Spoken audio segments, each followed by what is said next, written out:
Hey, good morning, good morning. I am back. I am sorry I missed you guys yesterday. Yesterday it poured rain all day here, so I didn't get an opportunity to come on because I was inside all day. So the day itself was mostly a wash, but it was our anniversary. So I did get to spend time with my husband and my daughter, so we had a great day, but I will admit I did not get to the solo retreat part yesterday. But I am back at it again today. And for those, if this is the first video you're watching, there are two videos that precede this. I am doing a solo retreat experience this week in the midst of my family vacation. And I am doing this, the retreat is taking place for me the first 2 hours of the day.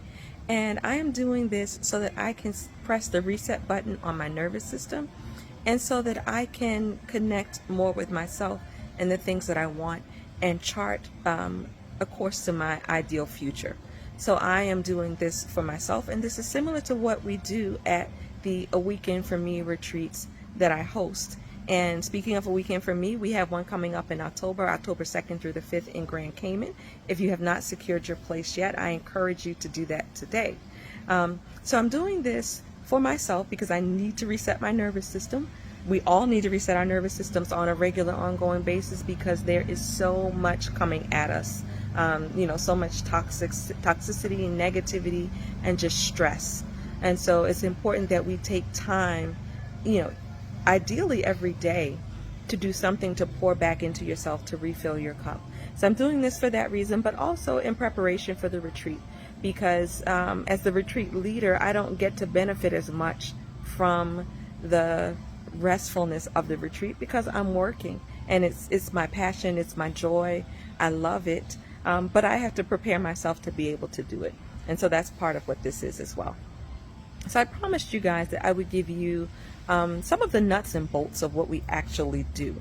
And so one of the first things we do at retreat is to do an assessment to figure out where we are currently, and we do this using a tool called the Wheel of Life. And so this wheel is a series of 10 concentric circles. 1 is the inner circle, 10 is the outer circle. And we use it to assess where we are in 8 key areas of life. So if these 8 areas of life are in perfect balance, then ideally you are, or theoretically, you are living a life of full abundance. I have done this wheel many times. I have given this wheel to many people, and I have not one time seen anybody with a perfect circle, all 10s all the way around the ideal life. So all of us, generally fall somewhere in the middle, and most of the time our life is not in complete balance. So just to give you an idea, I'm going to tell you the 8 areas. I can't ever remember them off the top of my head, so I'm actually going to read them. But they are health, legacy, relationships, fun, spirituality, career, finance, and personal growth. So those are the 8 areas that we're looking at. And this is personal. It's deeply personal. It's just how you feel, what your level of satisfaction is currently in that area. So this wheel can actually be used regularly. It should be used regularly, at least once a quarter, but you could even do it as much as monthly. And it tells you how satisfied you are in those areas, but it also points out maybe some of the weak spots, some of the opportunities for growth, and places that you can focus on building. So if you would like to get your own copy of the wheel, just comment wheel in the comment section, and I'm happy to send one to you. And I'm actually sharing my wheel with you in the comment section. So again, being very vulnerable. And so if you look at my wheel, most of the areas are somewhere around a 6.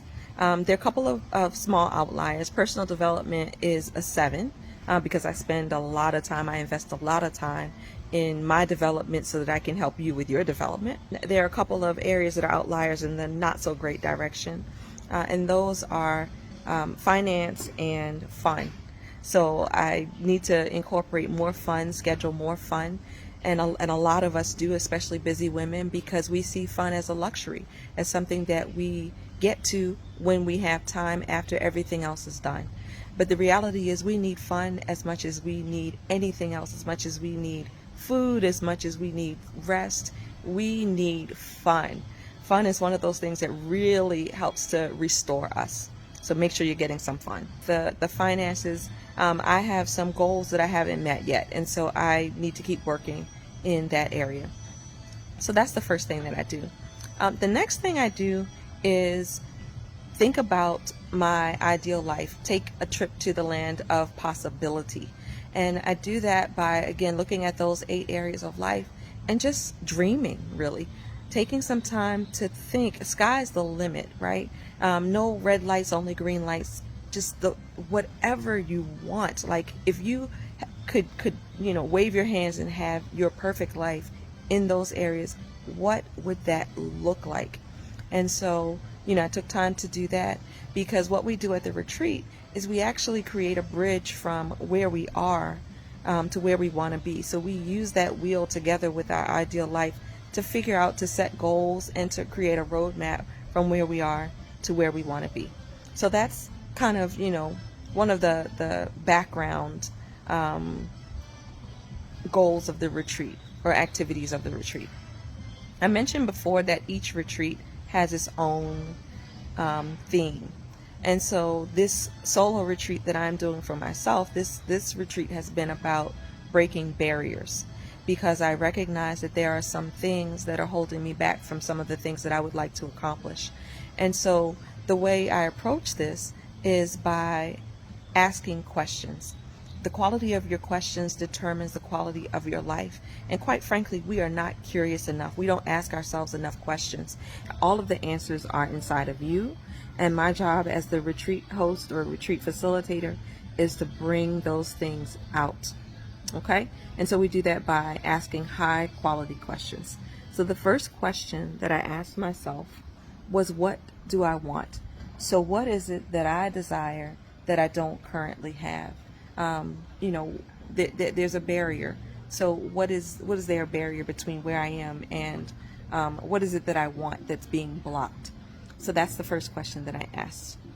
The next question was, why do I even want that? And we don't spend enough time asking ourselves that question. We don't ask why nearly enough. We talk a lot about mindfulness, but for me, mindfulness is about being present, but it's also about questioning why. Why am I doing this? Am I doing this because it's what I've always done? Am I doing this because it's what my family does? Is it because I want it? Is it because I need it? Why am I doing this? About everything, so that you can begin to weed out some things that maybe you shouldn't be doing anymore.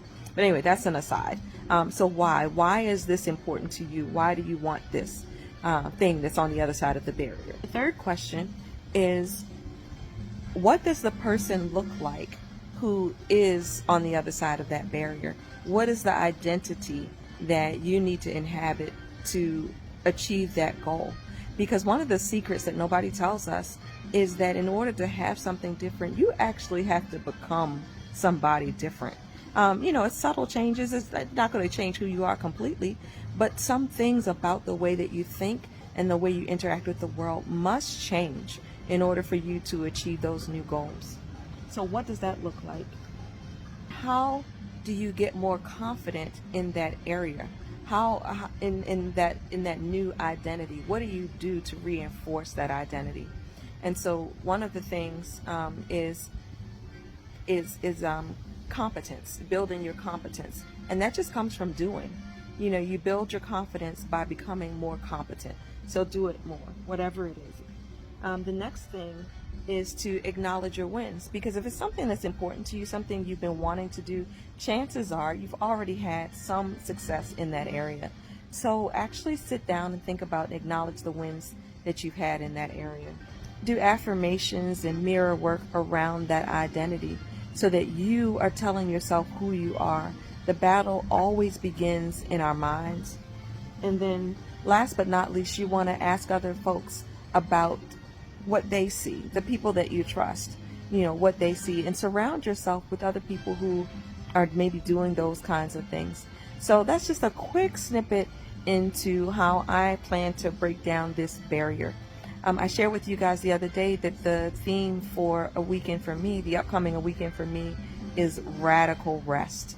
And so as I go through this for myself, I'm also thinking about how I can infuse radical rest in all areas of your life as part of the retreat, because the transformation I'm looking for is you to go home feeling energized, restored, refreshed, invigorated, and ready to capture your dream life.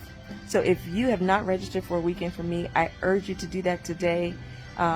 Space is limited and spaces are filling up. So get your spot today. Link is in the comments. But I would love to host you and have you there. Again, if you want a copy of the wheel, comment wheel in the comments, and I'm happy to send that to you. Take care. Have a wonderful, wonderful day.